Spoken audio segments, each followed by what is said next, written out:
নমস্কার বন্ধুরা, আজকে আমি আবার নতুন রেসিপি নিয়ে চলে এলাম।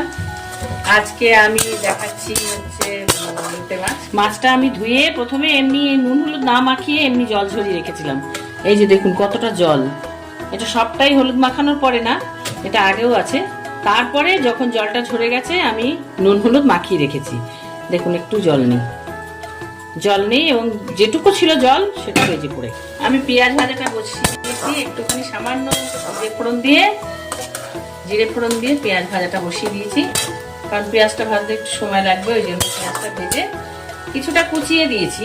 আর এইবার আমি আরগুলো দিয়ে দেবো। এটা ঘষা পেঁয়াজ ঘষে নিয়েছি।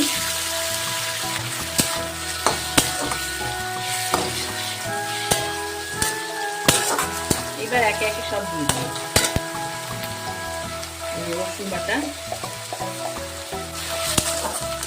এবার একটু ভাজা করে নিয়ে মশলা দেবো। এবারে আমি দেবো হলুদ গুঁড়ো, বাটা মশলা। আমি একটু বাটা মশলা পছন্দ করি, ওই জন্য বাটা মশলা দেবো। এটা হচ্ছে জিরে ধনে আর সামান্য শুকনো লঙ্কা, দুটো শুকনো লঙ্কা দিয়েছি। এবার দিচ্ছি লঙ্কা গুঁড়ো। লঙ্কা গুঁড়োটা যার যার স্বাদ অনুযায়ী দেবেন, কারণ সবাই তো সমান ঝাল খায় না। না এটুকু তো হবে না, আমি কাঁচা লঙ্কা দেবো।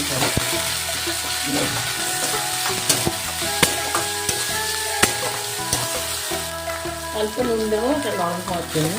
নুনটা পরে দেবো আবার, নুনটা না দিলে তেলটা বেরোবে না।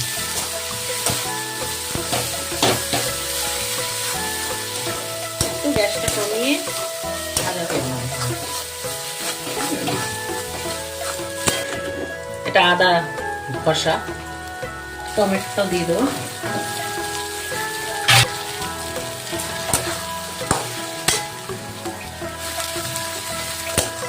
একটা বড় টমেটো দিয়েছি।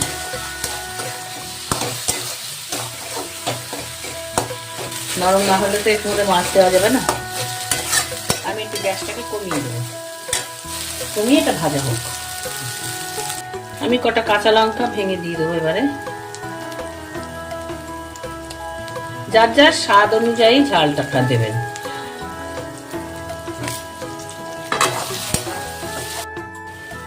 অলমোস্ট আমার হয়ে গেছে ভাজা। আমি একটু গরম মশলা দিয়ে দিলাম। এই যে তেল বেরিয়ে গেছে।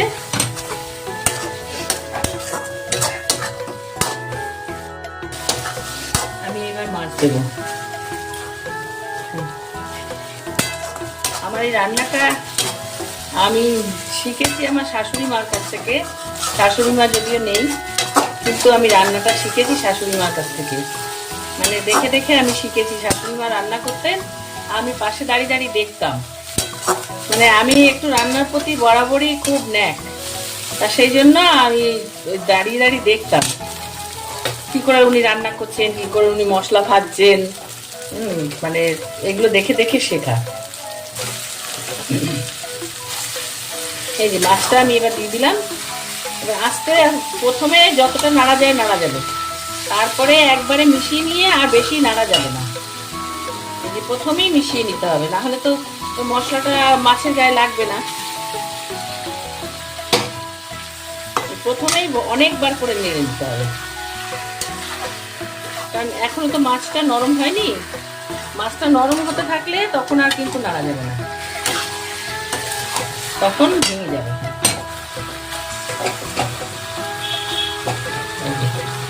মাছ আমার দেওয়া হয়ে গেছে। আমি এইবার নুনটা স্বাদ মতো, যার যার স্বাদ মতো নুনটা এবার আগে অল্প দিয়েছিলাম, যার জন্য এখন বুঝে দিতে হবে আমাকে। এইবার আমি যতটুকু দরকার নুন আমি দিয়ে দেবো।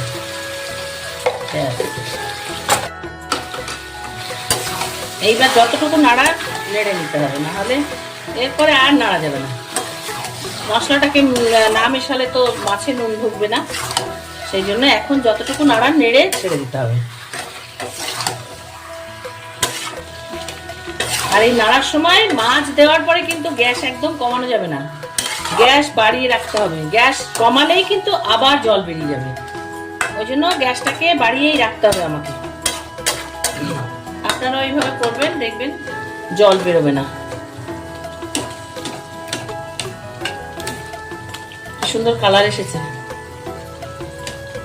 আমি তো ওই মশলাটা কম দিয়েছিলাম, বাটা মশলাটা, ওর জন্য আমি একটুখানি ভাজা মশলা ছড়িয়ে দেবো উপর দিয়ে।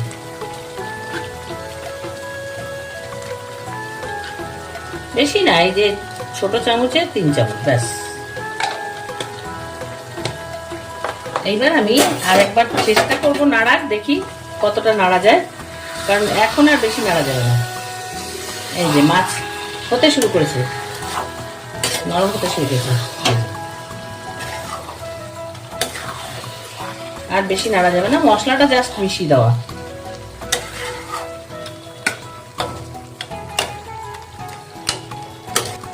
এবার আস্তে আস্তে হোক, তারপর আবার আসছি ফিরে।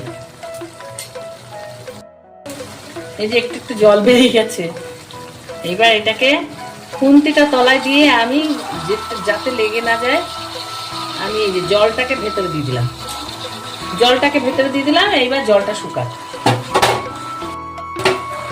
ওই যে আমি আরেকবার খুন্তি বার করে আরেকবার চেষ্টা করব, কারণ তলা লেগে গেলে তো ভালো লাগবে না।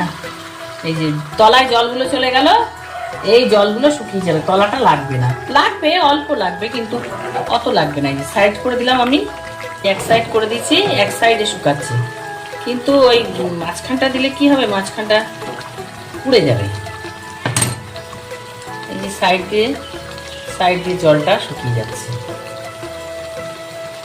হয়ে গেছে মাছ আমার।